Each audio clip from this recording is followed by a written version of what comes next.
Saatnya kita buka mata, buka telinga, karena kita di Buka Suara. Assalamualaikum semuanya, senang sekali di episode kali ini bersama saya Agnes bakal memandu podcast Buka Suara. Nah, acara ini disiarkan di channel YouTube RRI Net Bengkulu, atau kamu juga bisa tonton apa yang kamu dengar di aplikasi RRI Digital dan juga website kami di www.rri.co.id. Dalam kesempatan kali ini kita bakal ngobrolin sesuatu yang penting banget untuk kita semua, apalagi untuk generasi sekarang, generasi masa depan yang harus tetap bisa menjaga warisan bangsa, terutama nih tentang Bhinneka Tunggal Ika. Langsung aja aku bakal kenalin kedua narasumber yang sudah hadir di podcast kita kali ini. Ada Muhammad Robil Fahri, Fahri.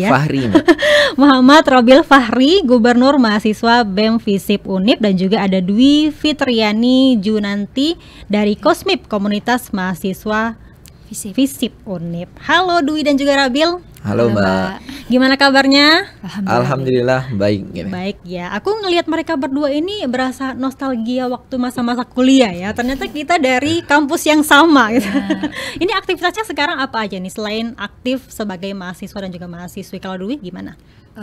Kalau Dwi sendiri Mbak, selain mahasiswa di kesejahteraan sosial, Dwi sekarang lagi aktif di komunitas seni mahasiswa Visip, Kosmip. Nah, di situ Dwi diamanatkan jadi Ratu Kosmip, Mbak. Ratu Kosmip? Ya. Ada ratu dan rajanya berarti ya? Kalau ratu itu sebutan untuk ketua umumnya, Mbak. Oh, jadi ketumnya, ya, ketum Kosmip. Kalau cowok kan dipanggil raja, kalau cewek dipanggil ratu. Ratunya. Ini baru semester berapa sekarang? Semester 6, Mbak. Semester 6 ya. Memang suka ikut kegiatan seni awalnya? Memang tertarik sih Mbak, karena kan pas PKKMB gitu kan Kosmip nampilin kesenian dan itu buat aku seneng banget melihatnya. Iya, berarti emang jiwanya di sana gitu ya. Kalau Rabil sendiri apa aja aktivitasnya nih? Oke, kalau aktivitas seperti biasa sebagai mahasiswa Ilmu Komunikasi angkatan 2021 nih Mbak. Tapi di sisi lain juga aktivitasnya itu aktif dalam dunia organisasi. Kemarin di tahun 2024 itu dipercaya oleh teman-teman Fakultas Ilmu Sosial dan Ilmu Politik Universitas Bengkulu itu sebagai Gubernur Mahasiswa Fakultas Ilmu Sosial dan Ilmu Politik. Dan sekarang kembali diamanahkan oleh teman-teman seuniversitas Bengkulu itu sebagai Wakil Presiden Mahasiswa BMKBM Unip tahun 2025. Jadi sekarang kesibukannya lebih kepada menjalankan amanah itu sebaik-baiknya kan. Dan akan dipertanggungjawabkan kepada seluruh mahasiswi Universitas Bengkulu dan juga seluruh civitas akademika yang ada di Universitas Bengkulu gitu Mbak. Politik itu kan rumit ya, ribet.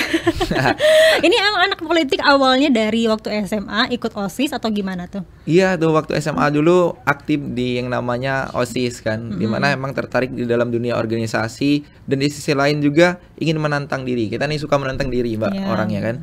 Jadi di sisi lain ingin membuktikan bahwasanya toh aku bisa ngalahin diri sendiri. Ngalahinnya bagaimana? Ngalahin dimana rasa takut untuk ngomong di depan orang banyak, rasa takut untuk bagaimana kita beradaptasi secara cepat. Hal-hal yang demikian tidak didapatkan di ruang-ruang kelas, didapatkannya di dalam ruang-ruang organisasi Mbak. Bener. Kalau misalnya di kampus itu kan kaku ya. Iya. Kaku. Kalau misalnya kita ikut kegiatan-kegiatan itu kan lebih ke kegiatannya gitu kan, aktivitasnya gitu kan. Kalau misalnya Dwi sendiri emang awalnya pengen masuk Unip atau gimana tuh? Ini anak rantauan atau gimana tuh? Asli Bengkulu Mbak. Asli Bengkulu ya? Kalau orang tua sih memang nyuruhnya di Bengkulu, kalau bisa ngambil di Universitas Bengkulu. Ngambil di Unip ya. Oke, ini sama-sama mahasiswa dan mahasiswi semester 6 dan semester 8 ya, lagi nyusun skripsi. By the way, kalau ngomongin soal warisan bangsa, kalau definisi warisan bangsa menurut mahasiswi dan juga mahasiswa tuh apa sih? Kalau dari Dwi apa? Kalau dari Dwi sendiri sih Mbak, warisan bangsa itu kan bentuknya itu bukan cuman sekedar peninggalan sejarah atau kayak tarian daerah gitu kan, tapi juga dalam bentuk nilai-nilai kayak semangat gotong royong gitu kan Mbak, terus toleransi. Nah, warisan-warisan bangsa itu yang kita sebagai generasi muda itu kan Mbak harus banget ngejaga sama ngejalaninya, bukan cuma sekedar tahu aja sih, tapi juga ngejalanin di kehidupan sehari-hari juga. Itu makna dari warisan bangsa yang diketahui. Kalau Rabil ada pendapat lain? Kalau menurut aku Mbak, warisan bangsa itu bukan menyoal tentang ya itu tadi benda-benda antik atau benda-benda kuno di zaman peninggalan terlebih dahulu, di zaman peninggalan dulu kan. Bukan juga cuman soal bagaimana mata pelajaran sejarah di ruang kelas dulu, tapi lebih daripada itu kita memaknai warisan bangsa kan. Warisan bangsa itu sebuah ya yang namanya sesuatu yang wajib diperjuangkan karena itu adalah amanat dari pejuang-pejuang kita di zaman kemerdekaan dulu. Bagaimana sih kita mempertahankan warisan bangsa ini bukan tentang bagaimana kita menenteng senjata seperti orang-orang dahulu kan yang berjuang memerdekakan kebangsaan Indonesia. Tapi sekarang tuh bagaimana kita melatih daya berpikir kritis kita, berpikir kreatif kita, dan juga bagaimana kita menjaga amanat itu dengan sebaik-baiknya dengan menjaga nilai-nilai kemerdekaan yang telah tertuang di dalam amanat Undang-Undang Dasar 1945.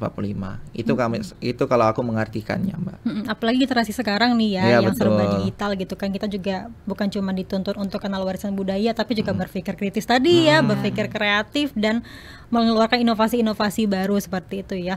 Kalau dulu zaman aku kuliah tuh mungkin ya mindset aku ketika waktu SMA dulu, kayaknya aku nggak pengen nih ngebawa-bawa suku aku ketika waktu di kuliah kan, agak malu kalau kata orang dulu ya, pakai logat Rejang misalnya, logat mana kental banget sama kayak orang desa gitu kan. Kalau dari pandangan sekarang di mahasiswa tuh kayak gimana? Dari Rabil. Kalau dari Rabil memandangnya terkait dengan hal itu di bangku perkuliahan itu kita punya kesempatan yang sama kan. Kita dari desa punya kesempatan berkuliah dengan sama-sama belajar di kelas dengan anak-anak pejabat dari perkotaan. Kita punya ruang-ruang yang sama. Kita berdebat itu bukan bagaimana kita mencari suatu kemenangan, tapi bagaimana kita berdebat itu untuk sama-sama saling memahami, untuk menerapkan nilai-nilai yang ada. Bagaimana tentang ya di perkuliahan itu kalau Rabil mengartikannya semacam ya miniatur dari sebuah negara Republik Indonesia kan. Kita terdiri dari berbagai macam suku, kita terdiri dari berbagai macam kepercayaan dan agama, kita terdiri dari berbagai macam logat bahasa daerah yang bermacam-macam dari Sabang sampai Merauke kan. Nah justru itu uniknya, justru itu keindahannya menurut Rabil. Bagaimana sekarang kita berani mengakui kan bahwasanya hari ini kita berasal dari suku mana. Kita bangga bahwasanya dengan berbagai macam daerah kita, berbagai macam suku kita, ya kita dengan bangga mengakui bahwasanya hari ini kita berasal dari suku Lembah, hari ini misal kita berasal dari suku Sarawai. Hal-hal yang demikian yang seharusnya ya anak muda itu harus bangga kan dengan sukunya gitu kan. Tidak ada yang perlu ditutupi, toh tidak ada yang buruk dari dalam suku tersebut. Tetapi bagaimana kita memperkenalkan suku kita, bagaimana kita menjaga nilai-nilai yang ada dalam suku kita, lalu kita menerapkannya di dalam kehidupan kampus sehingga orang menilai bahwasanya suku yang dibawa oleh seorang ini ternyata sifatnya begini, sifatnya baik-baik. Hal itu yang harusnya kita terapkan dalam dunia kampus kan. Menariknya demikian. Benar. Akhirnya diperkenalkan ya. Betul, seharusnya ya. Karena ternyata bukan cuma kita nih misalnya yang dari suku mana misalnya kan, dari suku Rejang, ketika lagi di kampus banyak ternyata ya yang berasal dari daerah yang sama. Tapi kalau misalnya Dwi sendiri pandangannya kayak gimana terkait dengan apa yang sudah saya sampaikan tadi? Kalau dari Dwi sendiri Mbak, sebenarnya kan saat masuk di perkuliahan itu agak kaget ya Mbak, karena kan teman-teman dari daerah yang beda-beda terus ngebawa logatnya masing-masing Mbak.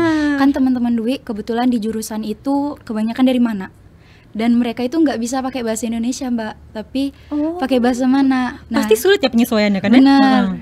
Saat Dwi pakai bahasa Indonesia mereka nggak ngerti, bahasa Bengkulu pun mereka nggak terlalu paham kan Mbak. Tapi di situ uniknya dan serunya Mbak. Jadi bukan hanya mereka yang belajar, tapi Dwi juga belajar kalau ternyata banyak banget perbedaan bahasa di tiap-tiap daerah di Bengkulu ini. Dan ini juga sebenarnya jadi PR ya untuk teman-teman yang mungkin dari daerah gitu kan. Kalau Rabil sendiri dari suku mana? Kalau Rabil sendiri dari suku Lembak yang ada di Kabupaten Rejang Lebong gitu kan. Tapi lahirnya itu di Banten, Serang Mbak. Tapi karena ya dari kecil udah dari Banten pindah ke Binduriang dan suku ibu itu suku Lembak, jadi ya akrab dengan suku Lembak kalau Rabil Mbak. Kalau bahasa Lembak tuh kayak gimana sih? Boleh bahasa Lembak tuh lebih banyak yang misal soal apa kabar ya, misal apa kabar Mbak? Gitu? Apa kabar Mbak? Enggak ya? Lebih ke Jawa kan. Gini Mbak, kalau misalnya apa kabar dalam bahasa Lembak tuh namanya kabar nga. Namanya kabar nga. Itu gimana kabar kamu kan. Bahasa Indonesianya demikian. Itu bagus kan menurut Rabil kan bahasa. Bahasa Rejang bisa? Kalau bahasa Rejang nggak bisa, tapi bahasa Jawa bisa. Bahasa Jawa bisa. piye kabare. Oh, piye kabare gitu piye ya. kabare kan. Logat Jawa itu kan kental banget ya, apalagi logat Rejang juga kan kental Iya, gitu ya. betul. Tapi kalau Dwi sendiri selama di bangku perkuliahan pernah nggak sih kayak belajar bahasa daerah dari suku lain gitu misalnya? Pernah banget Mbak. Karena teman-teman itu kan ada yang dari suku Pekal kan Mbak, sama ada suku Serawai. Nah jadi Dwi itu belajar sama teman-teman tuh kayak di bahasa mana tuh kan kebanyakan pakai ujungnya tuh au. Au. Misalnya au. Tapa dia kabatu gitu Oh, kan. iya. Ngapau. Akhirnya kayak gitu. bisa juga ya bahasa daerah ya kan, karena teman-teman biasanya mayoritas juga pakai bahasa Iya. daerah ketika mereka berkomunikasi Benar, gitu benar, kan. Nah kalau ngomongin soal bahasa tadi ya, terus juga cara kita bertindak, sebenarnya apa sih warisan budaya yang paling harus kita jaga? Kalau dari Dwi apa? Warisan bangsa yang harus banget kita jaga. Sebenarnya tuh Mbak, kalau dari Dwi pribadi itu warisan semangat kita gotong royong sama toleransi itu. Yang Karena tadi kita di kan awal ya. karena kan kita itu kan beda-beda kan Mbak, baik itu di daerahnya, bahasa, keyakinan sampai dengan suku. Nah, kalau kita saling toleransi dari warisan bangsa itu yang membuat kita kuat dan juga buat kita saling bersatu gitu. Ada beberapa orang yang bilang gotong royong tuh semakin kesini semakin memudar. Apakah benar. itu benar kalau dari pandangan Rabil? Kalau semangat gotong royong tuh ya di sisi lain mungkin karena perkembangan teknologi kenapa memudar. Tetapi lebih daripada itu orang-orang yang sadar akan nilai keindonesiaan gitu kan, dia nggak akan memudar nilai-nilai gotong royong. Bisa dilihat dari ya sektor-sektor pedesaan yang ada. Mungkin di ranah-ranah perkotaan itu mungkin agak berkurang kan. Tetapi kalau misalnya kita melihat lebih jauh di ranah-ranah pedesaan, kebetulan kemarin KKN juga kan. Nah, itu nilai-nilai gotong royong itu masih diterapkan itu, Mbak. Bagaimana di saat 17-an Agustus, kita sama-sama dengan semangat perjuangan mempersiapkan acara tersebut untuk mengimplementasikan nilai-nilai yang ada dalam nilai kemerdekaan kita, Mbak. Ya, dan sekarang juga sebenarnya warisan budaya itu bukan cuman tadi ya, tapi adat istiadat juga kan ya. Iya, betul. Dulu ketika kita makan bener-bener nggak boleh main handphone gitu kan ya, atau ketika lagi ngobrol sama keluarga besar nggak boleh ada yang sibuk sendiri. Tapi kalau sekarang tuh karena mungkin teknologi kali ya, Iya, betul. akhirnya sibuk sendiri gitu ya. Kalau Rabil sendiri, balik ke pertanyaan sama kayak Dwi tadi ya, warisan budaya yang paling harus dijaga, paling penting itu apa? Oke, warisan budaya yang mesti kita jaga itu kalau menurut Rabil semangat keindonesiaan, Mbak. Kalau menurut Rabil kan, apa sih semangat keindonesiaan itu? Bagaimana pada saat ini semangat keindonesiaan itu bukan hanya tentang ya soal bagaimana kita mengenalkan Indonesia ke kancah mancanegara, tetapi bagaimana tentang nilai-nilai bahasa, nilai-nilai suku, kesukuan, nilai-nilai toleransi, nilai-nilai semangat gotong royong. Nah, semuanya penting. Tidak ada yang menurut Rabil harus yang paling menonjol, tapi semuanya itu harus terangkum dalam semangat keindonesiaan tersebut. Sehingga Indonesia itu tidak terpecah belah, sehingga Indonesia itu memang benar-benar menjadi Indonesia yang utuh kan. Tidak terjajah dari segi pemikiran, tidak terjajah dari segi kebudayaan asing yang tiba-tiba masuk ke dalam kebudayaan Indonesia kan sering terjadi kan. Nah, harapannya itu dengan masuknya budaya-budaya asing yang ada di Republik Indonesia ini tidak mengurangi nilai-nilai kebudayaan yang ada di Indonesia gitu kan.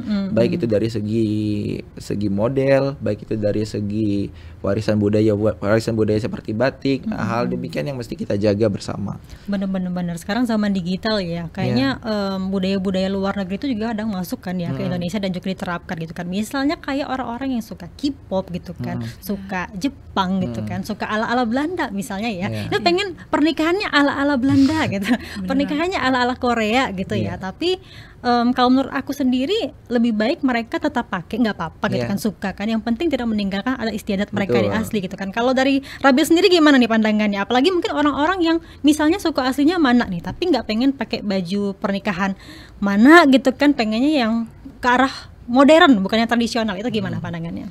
Kalau pandangan Rabil, alangkah lebih baiknya kan kita bagaimana kita lahir di tempat tersebut, besar di tempat tersebut, ya kita dibesarkan dengan suku kita. Alangkah baiknya ketika pernikahan kita menggunakan adat istiadat kita. Bagaimana ya pernikahan yang kita harapkan itu kan sekali dalam seumur hidup kan. Ya bagaimana di sisi lain juga, toh ini loh kebudayaan aku, kita menikah dengan kebudayaan adat istiadat yang ada. Kemudian hal-hal tersebut dilihat oleh orang banyak, bahwasanya kalau misalnya kita nih nikah, kita ngambil kebudayaan barat dengan pernikahan kita. toh bagaimana kita mengharapkan kebudayaan itu akan turun temurun kan. Ya sekarang itu bagaimana tentang kita mempertahankan kebudayaan tersebut di generasi kita, lalu kita menurunkan kebudayaan itu di generasi yang akan datang kan. Kalau misalnya di generasi kita aja udah manden ini kan barang kan, bagaimana kita menurunkannya ke generasi yang akan datang. Tapi di sisi lain kalau memang ingin gitu kan mau apa tuh membuat pernikahan ala itu ya buat di sesi yang lain, tetapi di sisi yang sakral gunakanlah adat istiadat yang ada. Benar, tetap menggunakan tradisional ya gitu betul. kan. Ada istiadat yang lama gitu. Kalau pandangan Dwi gimana nih? Kalau Dwi sendiri sebenarnya sama sih ya Kak, ya Mbak, karena kan budaya kita terus adat istiadat itu sebenarnya unik sih, dan itu ciri khas kita sebagai yang punya adat istiadat itu. Kalau Dwi sendiri suka nonton drama Korea misalnya, nonton anime, suka. Tapi Suka Mbak. suka. Tapi tidak terlalu Betul, apa ya? tidak terlalu ya. Fanatik gitu ya Betul. misalnya ya. Ya. Jadi tidak terbawa arus gitu kan. Oke, kalau ngomongin perspektif nih, kalau kamu sendiri sebagai bagian dari komunitas mahasiswa nih ya, gimana sih cara kamu mengartikan warisan bangsa, dan apakah anak muda hari ini masih terjaga gitu kan warisan bangsa yang sudah ada dari nenek moyang, mungkin dari leluhurnya gitu ya sampai sekarang. Kalau Dwi gimana? Kalau Dwi sih Mbak, kalau di komunitas ya Mbak, kan kami kan dari berbagai daerah gitu kan Mbak, suku juga banyak, terus bahasa beda, apalagi keyakinan juga beda-beda. Nah kalau di komunitas seni mahasiswa FISIP itu kami memang berbeda-beda pandangan, berbeda-beda cara berpikir, tapi kami tuh semangat untuk buat satu tujuan yang memang mau kami buat gitu kan Mbak. Dan itu menurut Dwi sangat-sangat mencerminkan dari warisan bangsa, semangat gotong royong itu, toleransi gitu kan. Dari Kosmi juga kan biasanya ada pentas-pentas gitu ya, dan juga kan bawa pesan gitu ya. Dan itu pesannya biasanya diambil dari hal-hal yang lagi trending, yang lagi hot, yang dibahas di Bengkulu, atau secara menyeluruh skala Indonesia misalnya? Sebenarnya di pertamanya itu secara menyeluruh terlebih dahulu Mbak. Lalu kalau ada yang urgensinya lebih, nah itu yang dibahas kalau di Kosmi Mbak. Nah itu kan misal kalau kita mau bahas isu-isu keberagaman gitu kan Mbak, nah nanti dikaji, didiskusikan dulu, dilihat pandangan dari teman-teman yang lain, baru difikskan kira-kira mau nampilin apa. Iya, disalurkan pesannya dalam bentuk drama gitu ya. Keren. Oke, kita break dulu, nanti kita bahas lagi dengan tema hari ini. Jangan kemana-mana, tetap di podcast Buka Suara.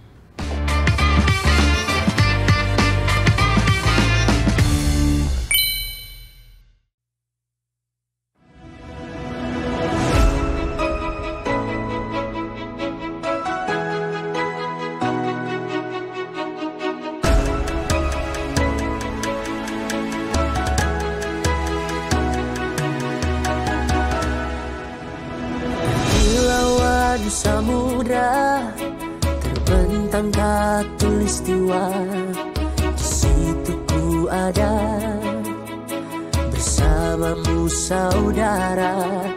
Beragam warna kita, suku tak selalu sama. Kau aku Indonesia yang disatukan karena cinta. Karena kita Indonesia, jangan pernah terpecah belah. Walau kita berbeda, walau kita tak sama, tetaplah satu kita Indonesia sesungguhnya.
buka mata, buka telinga karena kita di Buka Suara. Masih bersama kami di podcast Buka Suara, masih bersama Rabil dan juga Dwi di podcast kali ini. Nah, kita bakal ngomongin soal yang mungkin lebih nyata nih ya di kehidupan nyata gitu. Apa sih program atau kegiatan konkret yang pernah dilakukan nih untuk membumikan nilai-nilai keberagaman di kampus? Siapa dulu nih?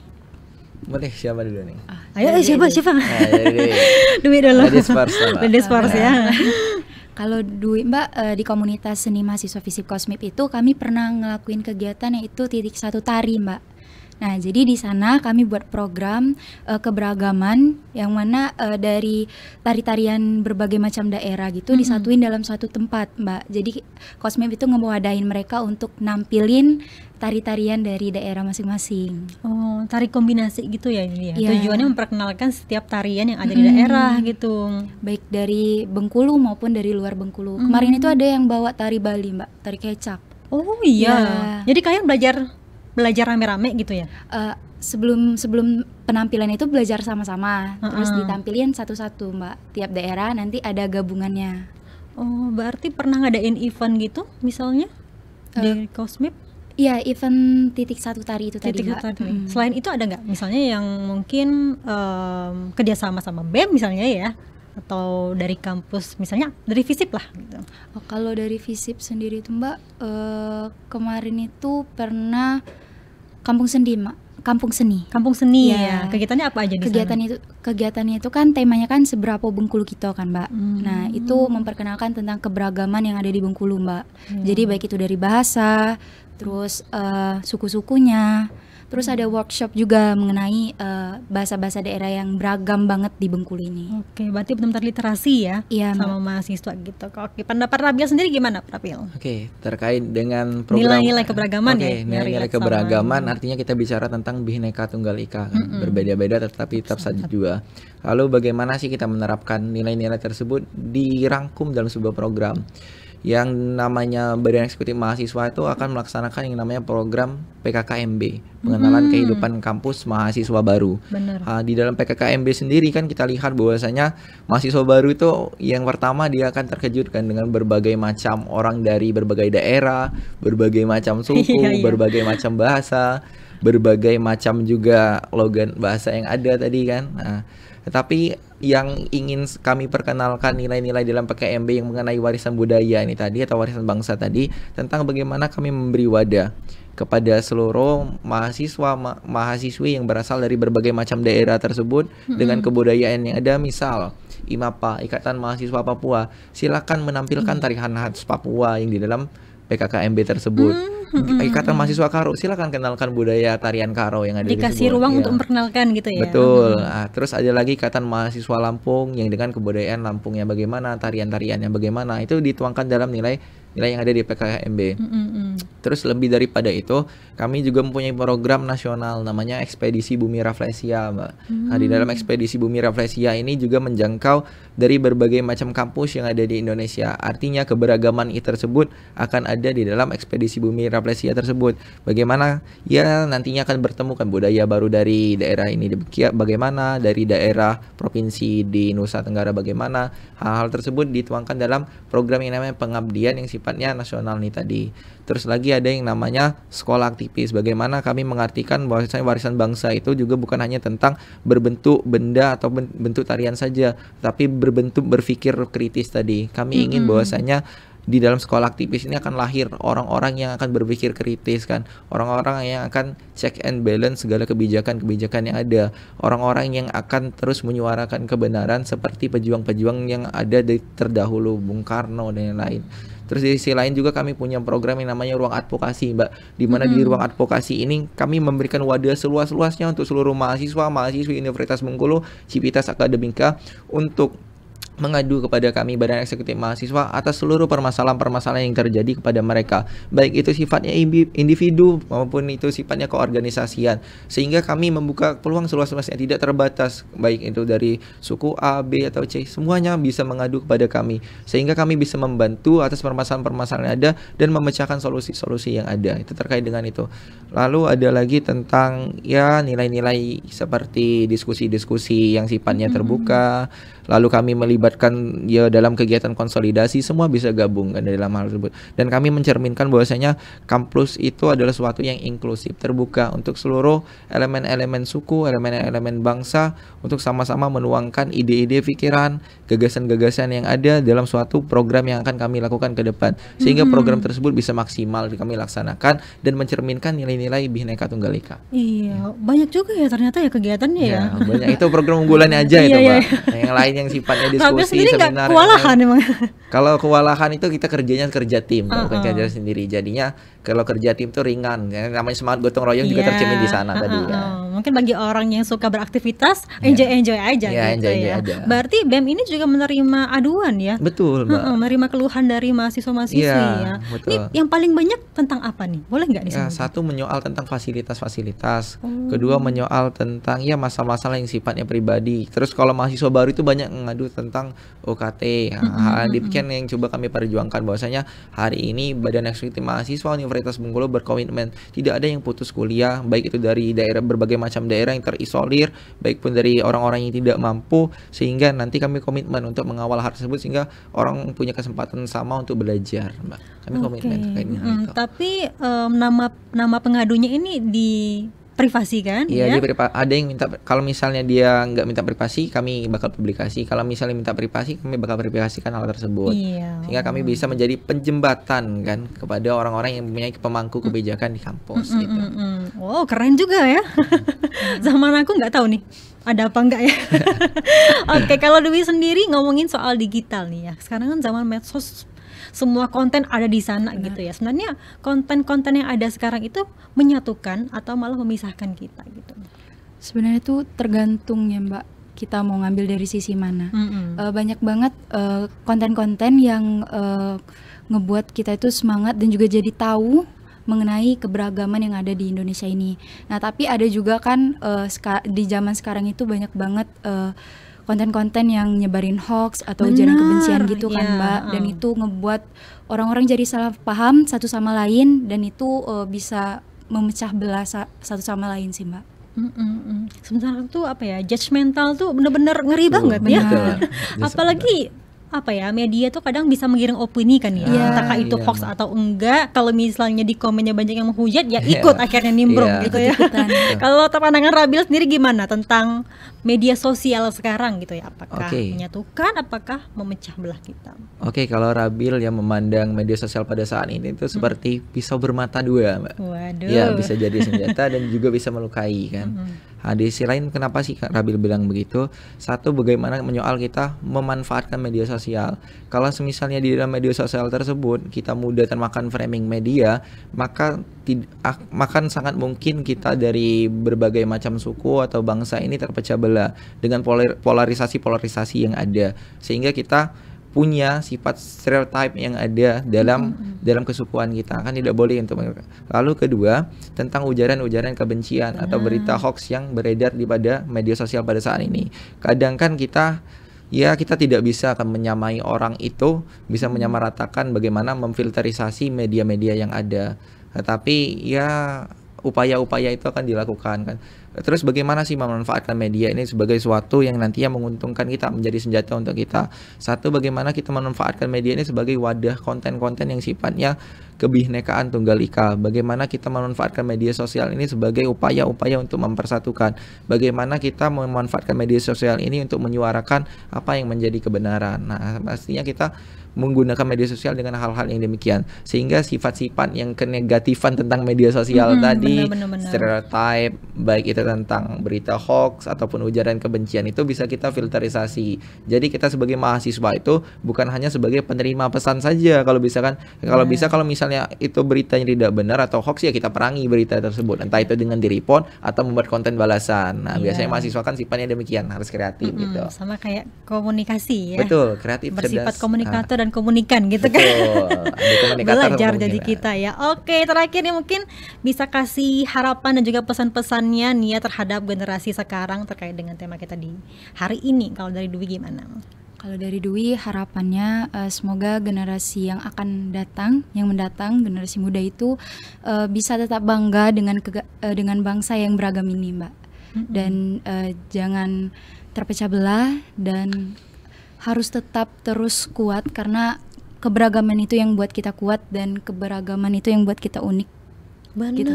Iya, buat kita unik, buat kita kaya ya. Iya, benar. Kaya akan seluruh budaya yang ada gitu. Kalau misalnya Rabil nih bisa ngasih pesan untuk generasi muda Indonesia 20 atau 30 tahun ke depan, apa yang pengen Rabil sampaikan?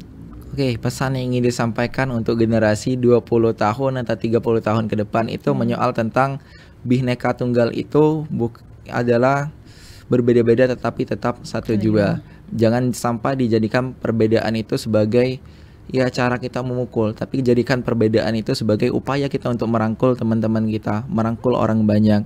Dan jagalah nilai kebinekaan itu, jangan sampai terpecah belah, jangan sampai terkotak-kotak, dan jangan sampai terpolarisasi, karena kita adalah satu keindonesiaan. Jagalah nilai-nilai semangat gotong royong, jagalah nilai-nilai semangat juang, jagalah ya daya berpikir kritis kawan-kawan, bahwasanya hari ini kita memperjuangkan apa yang menjadi nilai-nilai warisan budaya kita, warisan bangsa kita. Jangan mau dipecah belah, ya kita hanya dipersatukan dengan satu ya, dengan nama keindonesiaan. Jadi untuk generasi yang akan datang, banyak-banyak literasi agar tidak mudah terpecah belah. Banyak-banyak baca buku sehingga ya ilmu-ilmu itu bisa diserap dalam otak kita sehingga kita menjadi filterisasi terhadap isu-isu yang ada dan tidak mudah termakan ujaran kebencian atau hoax yang ada. Sehingga kita mampu menjadi generasi yang nantinya mampu mengharumkan nama Indonesia. Nah, demikian. Benar. Kalau misalnya mungkin dari lingkungan kita kurang literasi, kita bisa cari tahu ya, apalagi kan Betul. sekarang serba canggih gitu kan, Ya, bisa betul. kita akses segala informasi di sana. Aku ucapin terima kasih banyak untuk Rabil dan juga Dwi di podcast kali ini. Memang kita tuh nggak boleh nganggap keberagaman itu hambatan ya, malah justru itu pemersatu kita, kekuatan bangsa kita. Warisan bangsa bukan hanya untuk dikenang nih ya, tapi untuk dijalani dan juga diwariskan kembali untuk generasi yang akan datang. Terima kasih saya ucapkan kepada seluruh kru juga yang hadir. Boleh tepuk tangan dulu, gimana suaranya? Saya akhiri, wassalamualaikum dan sampai jumpa di episode berikutnya. Bye bye.